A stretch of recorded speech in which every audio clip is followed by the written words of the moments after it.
మహేష్ బాబు రాజమౌళి దర్శకత్వంలో చేస్తున్న సినిమా మీద భారీ అంచనాలే ఉన్నాయి. ఈ సినిమా అప్డేట్ కోసం ఫ్యాన్స్ తో పాటు ఇండియన్ సినీ అభిమానులు ఎదురు చూస్తున్నారు.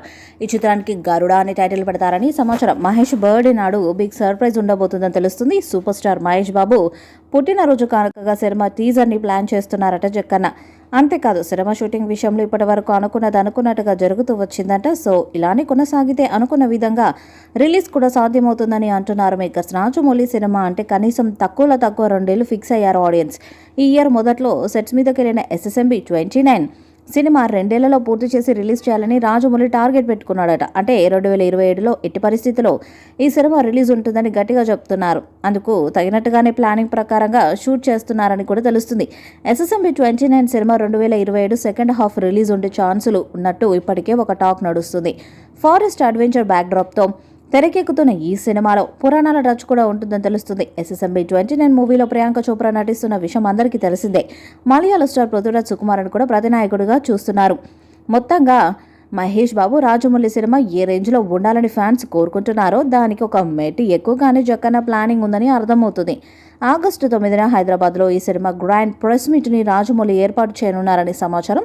ఈ ప్రెస్ మీట్లో సినిమా టైటిల్, కథాంశం గురించి, హింట్స్ గురించి అధికారిక ప్రకటనలు ఉండే అవకాశం ఉంది.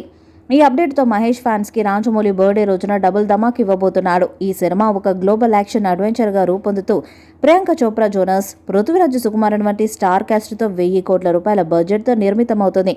అయితే ఈ సినిమా కోసం బాలీవుడ్ నటుడిని రాజమౌళి సంప్రదించినప్పటికీ ఆయన ఈ ఆఫర్ను తిరస్కరించడం సినీ వర్గాల్లో సంచలనంగా మారింది. SSMB 29లో మహేష్ బాబు తండ్రి పాత్ర కోసం నానా పటేకర్ను రాజమౌళి ఎంచుకున్నారు. ఈ పాత్ర కేవలం 15 రోజుల షూటింగ్ కోసం 20 కోట్ల భారీ రెమ్యునరేషన్ని ఆఫర్ చేశారు.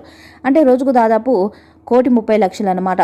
రాజమౌళి స్వయంగా పూణేలో నానా పటేకర్ ఫామ్ హౌస్కు వెళ్లి మరీ స్క్రిప్ట్ను వివరించారు. ఇద్దరు ఈ పాత్ర గురించి చర్చలు జరిపినప్పటికీ నానా పటేకర్ వేరే సినిమాల కమిట్మెంట్స్ కారణంగా ఈ సినిమా చేయాలని చెప్పారని సినీ వర్గాల్లో టాక్ నడుస్తుంది. నానా పటేకర్ నిర్ణయం పట్ల కొందరు రాజమౌళి ఇలాంటి దర్శకుడి సినిమాలో నటించే అవకాశాన్ని వదులుకోవడం ఆశ్చర్యకరంగా ఉందని అభిప్రాయపడుతున్నారు. మరి ఈ చిత్రం ఎలాంటి రికార్డ్స్ను క్రియేట్ చేస్తుందో చూడాలి. ఈ వీడియోపై మీ అభిప్రాయాన్ని కామెంట్ బాక్స్లో తెలియజేయండి. వీడియో మీకు నచ్చితే లైక్ చేయండి, షేర్ చేయండి, కామెంట్ చేయండి. మరిన్ని అప్డేట్స్ కోసం మన ఛానల్ సబ్స్క్రైబ్ చేయండి. నోటిఫికేషన్స్ కోసం పక్కనే ఉన్న గంట సింబల్ని కొట్టండి.